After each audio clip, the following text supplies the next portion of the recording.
Well, as predicted, the peak for coronavirus cases approaching this winter. California medical experts say hospitalizations for the flu and COVID-19 are on the rise throughout the state of California. And according to one study, the Latino population is more likely to face long-term symptoms of COVID-19 than any other U.S. demographic.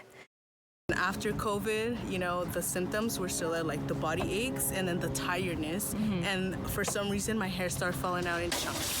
So right here in the back, I used to have a full set of hair.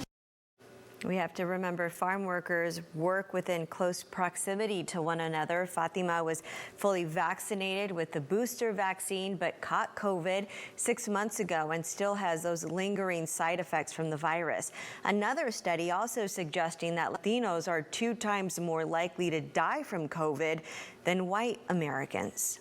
COVID has been such a burden for everybody, and having to cover expenses for relatives that maybe weren't planned or weren't, these expenses were, a surprise for a lot of these families. They didn't have the resources to cover them.